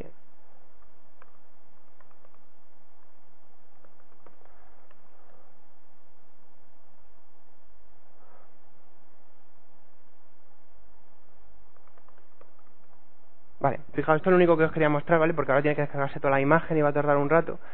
La primera vez que lo ejecutáis, lo bueno es que coge vuestro proyecto, os crea una imagen de Docker, también os lo permite hacer, la coge con el Experimentation Service, se la descarga, ¿vale? Ejecuta incluso las dependencias de Conda y demás y os deja vuestro container preparado para hacer la ejecución. De manera que el día de mañana, si queréis volver a hacer otra ejecución estándar o demás, ya tardaría menos y ya haría la ejecución directamente sobre esa imagen que se ha bajado. De hecho, aquí en las imágenes de Docker tenemos toda esa información. ¿vale? Que es la que se bajó primero, fue la de Azure ML, la primera que tenéis, ¿vale? Que fue la última que se bajó y la que está haciendo en ejecución, ¿vale? Esto simplemente lo querías comentar para que lo supierais y que veáis que también podéis... Dime.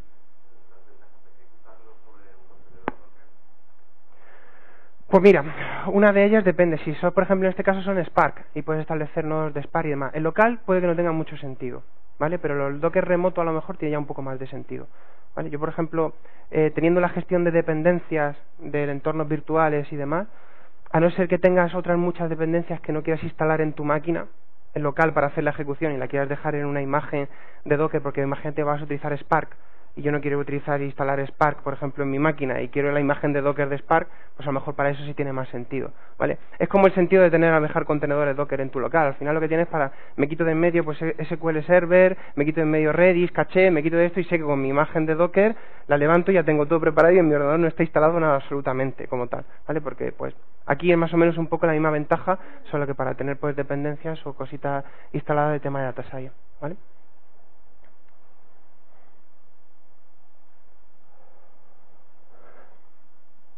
Bueno, este proceso lo voy a cancelar, ¿vale? Porque se va a descargar todas las imágenes, va a hacer la ejecución, ¿vale? Y al cabo del año a lo mejor termina, ¿vale? Bueno, por último ya, lo que me quedaba a ver con vosotros, bueno, ya he visto esta parte un poco de lo que es la demo, pero sí me gustaría enseñaros un proceso, ¿vale? Que donde podéis ver todas las ejecuciones, ¿vale? Que también os hace un poquito de resumen sobre cuáles las que fueron, lo que duraron y demás de esa información. ¿Vale? Fijaos, que es este de aquí, que es un proceso que duró 3 horas y pico, ¿vale? Estuvo ejecutándose en la máquina aquí en la GPU y al final, fijaos en este caso, pues, cómo bajó la tasa de acierto, ¿vale? De las 70 y pico que hemos visto antes en la ejecución de la época a 16,9, ¿vale? Esa todavía es una tasa de acierto muy penosa, ¿vale? Y la gente dice... Yo siempre pongo el ejemplo de que las tasas de acierto son por debajo del 1%, y la gente dice, pero ¿por qué, hombre? Tampoco hay que ser tan estricto. Bueno, más o menos 3%, 4%, un 7% está bien. Sí, claro, pero 7% sobre ¿cuántos datos? Porque si estamos ejecutando 1 millón, 2 millones, clasificando 2 millones de imágenes diarias, un 7% de 2 millones es muchas imágenes mal clasificadas, ¿vale? Tasa de error. Entonces, por eso también hay que tenerlo en cuenta sobre qué volumen de datos vais a trabajar a la hora de predecir, ¿vale? Lo que hayáis también hecho en el entrenamiento. Pues hay que ser muy exigentes también con la parte de la tasa de acierto en función de a qué va a estar dedicado este modelo predictivo y con cuántos datos se va a trabajar cuando esté en producción, ¿de acuerdo?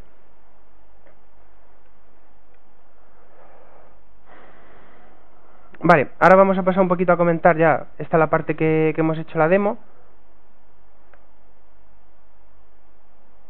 Para los inquietos y los adictos ya a César, ¿vale? Que los tengo aquí en primera fila ya, que nadie quiere tocar Python de aquí, de los que tenemos, vamos a comentar un poquito, pues, las nuevas novedades, qué es lo que han sacado, ¿vale? Si yo quisiera hacer temas de Machine Learning con César, ¿vale? Y me animo porque conozco el lenguaje y me gusta más cómo está definido, ¿vale?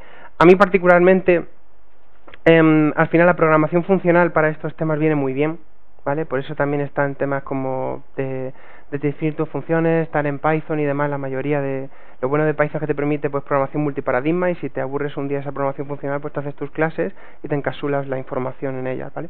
Pero en César, pues al final la programación funcional, a lo mejor hubiera también tenido sentido sacar una API para FSAR también en ese sentido. Yo siempre lo he visto también que era mucho más lógico también, pero bueno. También de paso que estaban, pues ya lo han desarrollado. CNTK empezó desarrollándose, como hemos dicho, en C++. Al final, ¿qué es lo que utilizan ellos? Porque ellos tienen 3 bindings expuestos. Tienen el de C#, tienen expuesto el de Python y tienen expuesto también el de Java, entre comillas, ¿vale? Están todavía trabajando en ello. Entonces, al final, ellos utilizan Swig, no sé si lo conocéis alguno, ¿no? Pues al final Swig lo que nos permite es hacer esa traducción de lenguajes de bajo nivel, como puede ser, bueno, C++ y demás, a los lenguajes un poquito de más alto nivel, ¿vale? Disponiendo una interfaz y un archivo de configuración que es un .i, y nos puede hacer proporcionar esos binding y esos ports de acceso a la API que tenemos, con solo haber definido pues el núcleo y demás, el core, pues en C++ en este caso, ¿vale? Entonces pues se van a exportar, en este caso, fijaos, para el tema de .NET Framework tienen un CNTK CSI, si os metéis podéis ver toda la información y cómo lo tienen y cómo hacen el proceso, incluso ellos, de lo que crear esa información. Hay un paquete Nugget que está puesto, ahora tiene soporte CNTK solo a día de hoy para Full Framework, lo siento los de .NET Core, ¿vale? En esa parte, pero por ahora solo están para Full Framework, y nos expone también pues distintos paquetes, también tiene el de solo ejecución de CPU y también la GPU, También mola ver también una ejecución de Visual Studio utilizando la GPU, ¿no? Eso también está chulo, ¿vale? Y eso también luego lo enseñaré esa parte, ¿vale? Luego también expone también las clases principales, que es el CNTK Lib, el Learner y el Trainer, ¿vale? Que es en el que da toda esa información y lo que podéis ver.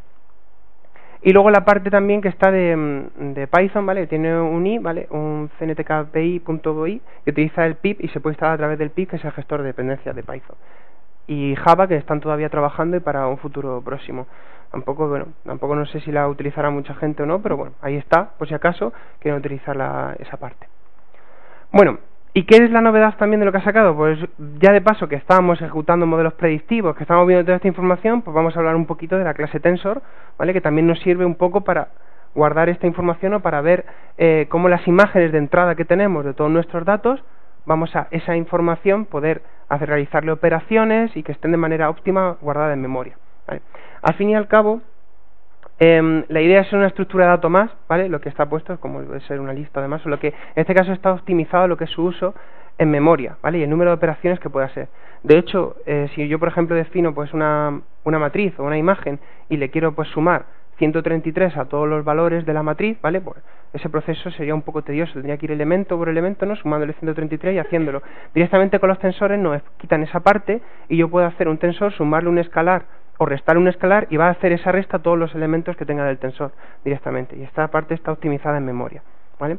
Esto lo sacó Microsoft también para que la gente un poco, todos esos procesos, tener compatibilidad con los temas de inteligencia artificial que se estaban haciendo, pues con CNTK, con Python y demás, se pasara a la gente, empezara a pasarse poco a poco a César para que no tuviera las pegas de irse y decir, no, es que no tengo esta clase, es que no tengo esto otro, es que me falta, bueno, cada vez se van añadiendo unas poquitas cosas más para el tema de César, ¿vale? Los tipos de tensores que hay definidos, el dense, ¿vale? El compressed sparse, ¿vale? No sé si sabéis lo que es el compressed sparse o demás, o cómo se almacena toda esta información. Bueno, la realidad es que al final directamente los compressed sparse es un tipo de almacenamiento en el que los valores que son 0 no se almacenan como objeto, solo se almacenan los valores distintos de 0 y podemos hacer el sparse en función de por fila o columna, de manera que solo tenemos la información de un array que tengamos y estamos diciendo, pues en este 10 empieza el número 1 de la columna y solo guardamos muy poquita información de él, porque todos los datos se supone el resto que son 0, ¿vale? Entonces pues es un poco más óptimo para albergar más datos en memoria todavía, hacer una comprensión de esa parte. Ahora mismo está todo en preview, ¿vale? Toda esta parte está dentro del paquete de Numeric Tensor, ¿vale? Todo esto y está todo ahora mismo todo está en preview, todo ello. Y bueno, tienen soporte pues tanto, estos sí tienen soporte para todo, .NET Framework, NetCore, Mono, Xamarin, de todo, Universal Windows Platform, de todo, ¿vale? Y aquí veréis como ejemplo cómo se declararía lo que es un tensor, ¿vale? El 10, por ejemplo, un tensor de 3 por 5 y el true, este importante que ha traído muchos quebraderos de cabeza, porque no sé si habéis visto, vosotros cómo definiríais una imagen normal, a vuestro parecer, ¿cómo se define? O sea, digo lo que es las dimensiones, ¿cómo lo definiríais primero? O sea, ¿cómo lo expresaríais aquí? Para vosotros el 3, ¿qué sería? Si fuera una imagen. El ancho, ¿no? Y el 5, el alto, ¿no? Pues aquí ha habido un conflicto, ¿vale? Y es que en distintos, por ejemplo, en el caso de Python, ¿vale? Es el row mayor, se utiliza el primero, es decir, es el height, el que se pone el primero. Y en el caso de César y todos estos de los que se han puesto es column mayor, se utiliza primero lo que es la columna y lo que se expone. Entonces, este booleano de aquí nos va a permitir definir cómo estamos definiendo nosotros esa especificación de los índices, si la estamos haciendo a través de row mayor o column mayor, para saber qué es para él la dimensión o qué es lo que está entrando. Esto es bastante importante hacerlo porque, por ejemplo, en Python se definen, de hecho, si veis las imágenes, se definen de una forma distinta. Empiezan por lo que es el channel, el height y el width. El channel, por ejemplo, es el número de colores. Aquí veréis los que han definido que es totalmente al revés y al contrario los valores que están definidos. Y eso es porque toda la API trabaja con column mayor en este caso. ¿De acuerdo? Bueno, pues vamos a ver el ejemplito de César para que veáis cómo se ha desarrollado. Es bastante simple, pero quería que lo viese. ¿Os acordáis? Este modelo PKL viene de aquí, ¿vale? Este modelo lo hemos entrenado con Python y lo vamos a leer y lo vamos a evaluar con César, ¿vale? Con CNTK. Al final todos han cumplido el mismo binding, el mismo grafo y el mismo modelo es el mismo. Luego deberían de ser capaces de leerlo sin problema, ¿de acuerdo? Entonces, aquí lo que hemos especificado es una clase nueva, que es un cifar recognizer, ¿vale?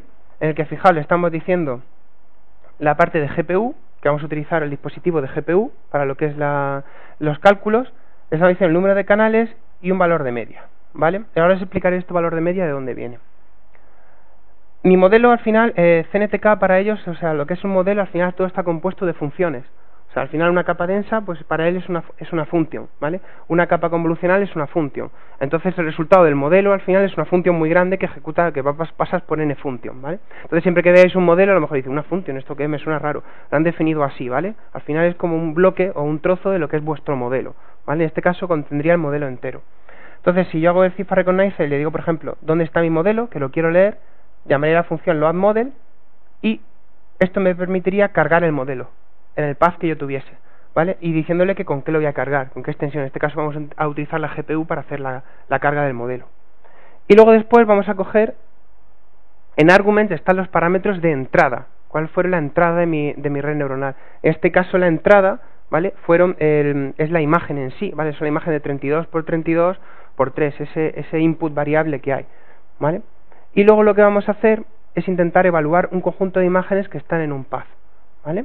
Que son las tenemos por aquí, todas las imágenes que están definidas, ¿vale? Que hay imágenes de todos los tipos, hay perros, hay barcos, hay gatos, ¿vale? Para que veáis un poco cómo funcionaría. Luego, lo que vamos a hacer es convertir esas imágenes, porque ahora mismo estas imágenes aquí son PNG, ¿vale? Las vamos a leer como bitmap y las vamos a convertir a la clase tensor, para luego poder hacer esas operaciones con ello, que es lo que vamos a hacer aquí, ¿vale? Lo único que vamos a hacer aquí, esto nos devuelve un array de imágenes, es un bitmap, lo que nos está devolviendo, simplemente con la información, y yo lo que estoy haciendo es sacar el ancho, ¿vale? Y el alto de mi shape, ¿vale? Que es en el que está especificado de cuál fue lo que va a ser la entrada para saber cómo tengo que declarar mis tensores o cuál es la parte de la información que tengo que tener.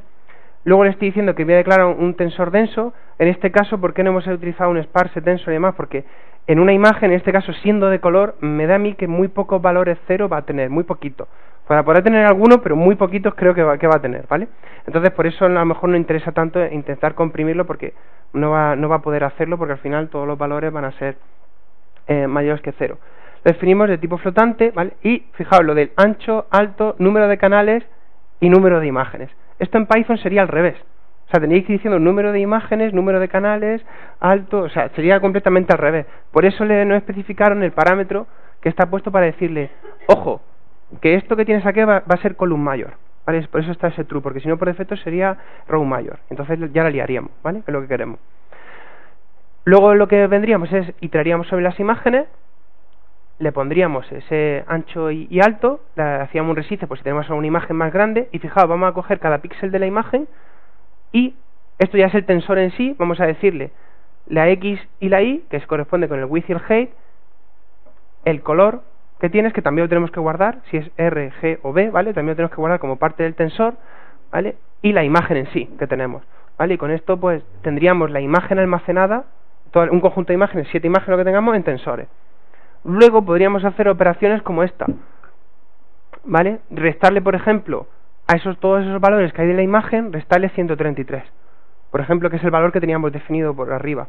¿Y esto por qué lo hacemos? Porque cuando entrenamos con cifar, ¿vale? Hicimos la parte de lectura, ¿vale? Que os he enseñado, tampoco no me quiero llevar mucho tiempo. Se hace una serie de transformaciones para hacer un data augmentation. Se hacen un crop de las imágenes, se le aplican unas medias y demás para que le entren más imágenes a lo que es ese conjunto y ese dataset, ¿vale? De distinto tipo. Algunos casos se pueden llegar a rotar y demás para que decirle a la red neuronal que aprenda sobre algunas ciertas imágenes que a lo mejor no te pueden venir en cierto ángulo o demás. Entonces, ese valor de media que teníamos se lo habíamos puesto a añadirlo. Por lo tanto, si le añadimos una imagen nueva, se lo tenemos que quitar para que se lo ponga a la imagen que le va a entrar, en este caso al modelo, ¿vale? Distintas aplicaciones de normalización, tened en cuenta de que en función de lo que hayáis hecho en vuestro modelo, también tiene que ser así la entrada, tenedlo en cuenta. Si yo he normalizado, no normalice luego también el modelo de la entrada. Si no he normalizado, pues normaliza entonces la entrada. Tenedlo en cuenta siempre cuando lo hagáis en función de lo que hayáis definido.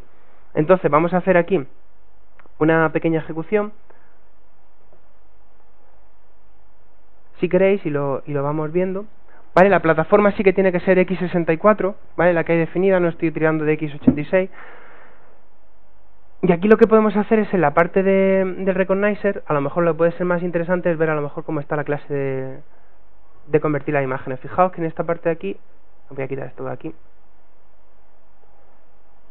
¿vale? Las imágenes que había ya, ¿ves? Esto ya es un tensor, son imágenes de tensor, todo lo que están sacando ahí, está sacando toda esta información, ¿vale? Lo que nos está prohibiendo que podamos tener al final, ¿ves? Te dice que las Y son 4, que al final toda la longitud que tiene el tensor nos está dando toda esa información. Luego, si os fijáis un poco en los valores, ¿vale? Empieza en 200, 57 y demás. Fijaos que si yo simplemente haciendo la resta de un escalar, ¿vale? Fijaos cómo han cambiado todos mis valores, 67 y demás, directamente, y ha sido súper rápido, de toda la información que ya tenía, ¿vale? Esto es cuando quiero aplicar a informaciones directamente. Luego, ¿qué me quedan por hacer? No sé si os acordáis, bueno, en la parte que hemos visto del modelo, o sea, es decir, si yo quiero ahora que mi modelo saque probabilidades, ¿vale? Porque ahora si no va a sacar los pesos directamente, la última capa que hay va a sacar 1, 7, menos 4, menos 17. Si yo quiero convertirlo a probabilidades, tenemos que aplicar la función softmax, que al final sobre un conjunto de datos que están en un rango va a convertirlos a probabilidades, ¿vale? Para saber la tasa de acierto de probabilidad que tuvo uno u otro. Entonces, toda esta información, lo único que hago es definirme, pasárselo por una variable softmax a lo que es el modelo. Esto me devolverá otra función, lo que hemos hablado de la función, te devuelve de nuevo otra función, y ya me dispongo a preparar mis datos de entrada y mis datos de salida. Esto, por ejemplo, a mí particularmente ya lo veo un poquito tedioso en sí. O sea, fijaos que aquí solo voy a evaluar un modelo y ahora veis la que estoy liando, ¿vale? Sinceramente la que estoy liando. Estoy definiéndole que esto va a ser un mapa de array donde tengo una variable y un valor, y mi dato de salida que también hay una variable y un valor, ¿vale? Que simplemente lo estoy reservando, estoy dejando ahí, un diccionario. Y le estoy diciendo a mis datos de entrada que va a entrar lo que es el input, que es simplemente como el placeholder que está definido, ¿vale? Lo que había definido lo que es la entrada de mi modelo, el tipo de función, un tipo de, de variable que había, que era de entrada, y le estoy diciendo aquí cuál es su valor. El valor lo estoy creando con este create batch. Le estoy diciendo, voy a crearte un batch, un value batch, con este tamaño de entrada y con estos datos del tensor que estoy cogiendo. Y lo añades a tu mapa, a tu input datos de entrada, ¿vale? Por si tienes puedes tener más de un input de entrada también, ¿vale? En este caso nosotros solo tenemos uno. Luego después podemos hacer incluso el output, ¿vale? Decir cuáles van a ser mis datos de salida, pero lo defino a null, porque todavía ni siquiera he evaluado el modelo, no sé el valor que va a tener, ¿vale? Y esto es aquí a donde viene la magia de que él ya en memoria te lo va a situar directamente en ese diccionario, ¿vale? Vas a tener una salida, que él te lo va a rellenar ahí, y luego la vas a poder acceder a él y ver ese valor, ¿vale? Luego directamente lo que vamos a hacer es obtener este value, una vez que ha sido evaluado, porque esto, lo que es el evaluate en sí, no devuelve nada. O sea, simplemente actualiza lo que es los valores de salida, porque acabo de evaluar mi modelo. Le han entrado un par de imágenes de entrada, estoy evaluando una salida, y es lo que me lo va a rellenar en el mapa de salida, ¿vale? De hecho, ahora ya output_val ya sí tiene un valor, es un tipo CNTK value. Y ahora, una vez que tengo el valor, ya lo materializo. Ya obtengo los datos densos de lo que es esa parte, porque eso está optimizado y metido en memoria, y ya obtengo esa información de verdad para saber qué valores son los que se me han generado, ¿vale? ¿Y qué valores se me generaron? Fijaos, son 7 imágenes, por lo que se me tienen que haber generado 7 arrays en lo que son las salidas distintos. Y aquí en cada uno de ellos estáis viendo lo que son las partes de las probabilidades de que hayan salido unas o hayan salido otras, ¿vale? Que son las partes que están aquí. Entonces, eso ahora lo que vamos a hacer es coger el máximo valor, que es el que nos interesa, y saber a qué valor fue, y saber sobre qué ítem fue, en qué índice estaba, ¿vale? Esos resultados los vamos a devolver, y luego tenemos una funcioncita aquí, ¿vale? O sea, como un enumerado que tenemos, que descifra la que tiene pues todos los tipos, del 0 al 1, pues si es un avión, si es un pájaro, si es un gato, demás, que es la que nos va a dar esa información de por dónde vamos. Entonces, directamente vamos a darle a continuar, ¿vale? Y nos va a decir que todas las imágenes que teníamos, va a decir, pues, yo creo que esto es un camión con un intervalo, con una confianza de un 97%, ¿vale? Yo creo que esto es un avión, pues con un intervalo de un 91% según los valores y las probabilidades que me han dado, ¿vale? Estoy viendo esa información. ¿Dónde están definidas todas esas imágenes, ¿vale? Aunque cuando la veáis son bastante pequeñitas, ¿vale? Pero, a ver si las encuentro.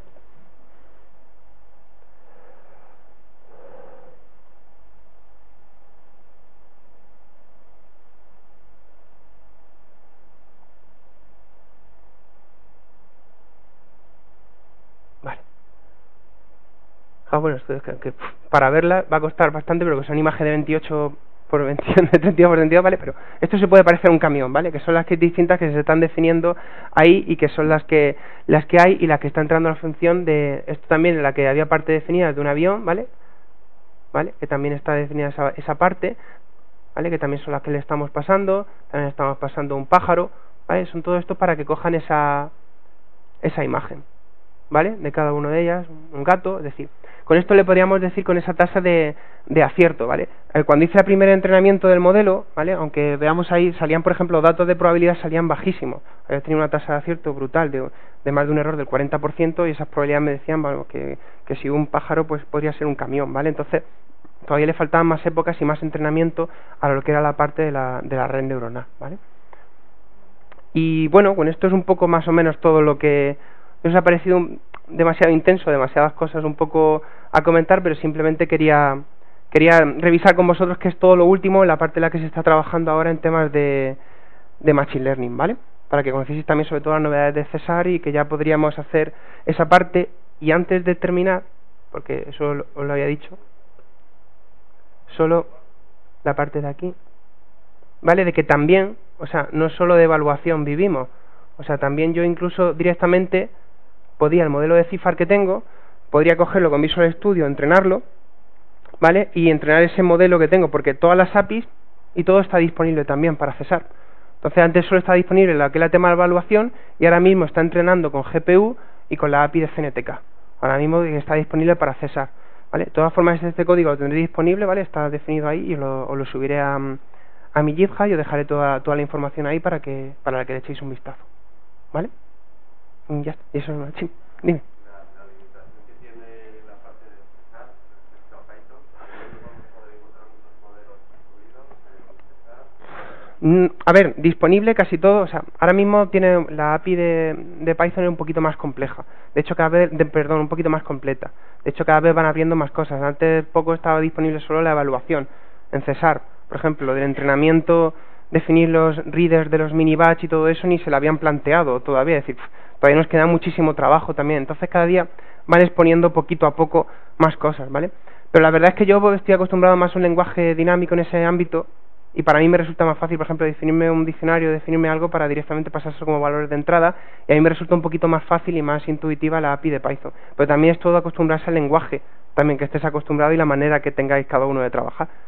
Pero a mí lo que también he visto es que es bastante potente, es decir, que por lo menos permite hacer casi toda la mayoría de cosas. Fíjate, el mismo modelo que habéis visto con Python lo estamos haciendo aquí con César, tanto el entrenamiento como la evaluación. Eso nos permitirá también dar un poquito más juego.